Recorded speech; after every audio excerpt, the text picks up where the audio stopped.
Yo, I'm OJ. OJ Whatley, founder of What You Want. I cannot tell you how freaking excited I am to be back in the watch business as co-founder of Second Time.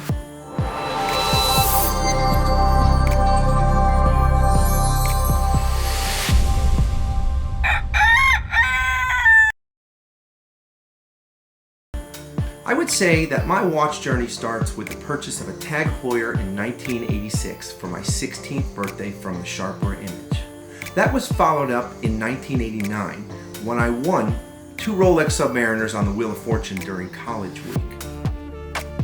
I would say that my watch journey continues from there to my wedding watch, which was a Girard-Perregaux Ferrari chronograph, and that was the start of my being in the watch business, because when I got that watch, I wore it for the honeymoon, and about a week after we got back from the honeymoon, I decided to sell it and actually got more than what I paid for it.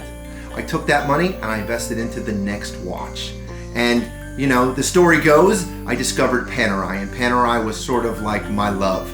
And I became an authority in all things Panerai because it was my passion, and because with Panerai, I just sort of felt like a sponge and able to absorb all the myriad of details and nuances and minutiae of the brand, the history, etc.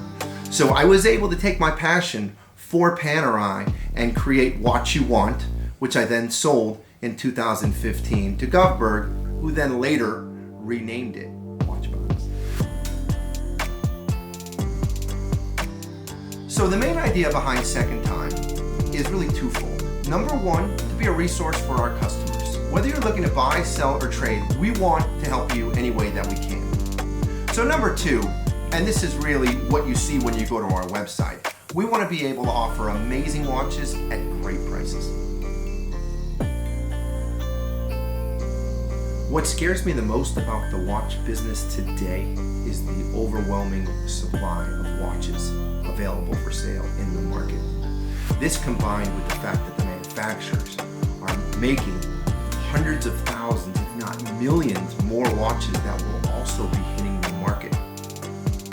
What concerns me is that despite this overwhelming supply and ever-growing supply, the prices over the last 3-4 years have actually stayed the same, and in some cases gone up, to a point where watches are priced so high that they're actually not selling, they're just sitting in the marketplace with higher ask prices than what people want to pay.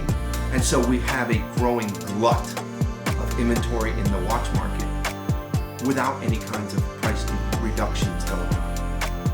That's what scares me.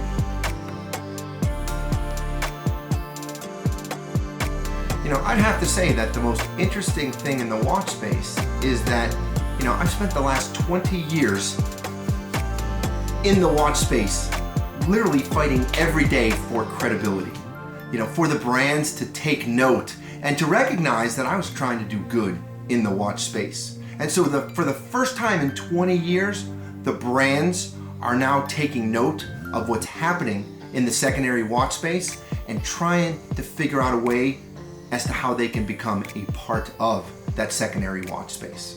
So for me, that's sort of the most interesting thing that's happening today in the watch space. My favorite watch. Let's see. I would say my favorite watch is the PAM 382, the Panerai Bronzo. So this watch is probably my favorite watch because I think when I look at my watch collection, it's the one that I most sort of closely connect to in conjunction with the sale of my business, because it was the watch that I purchased immediately after I sold the business, and you know, to me it sort of commemorates that sale.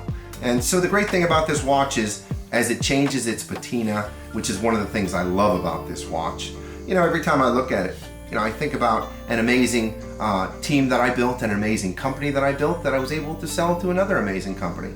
So to me, it's just all joy when I look at this watch. That's my favorite watch, the PAM 382, the Bronzo.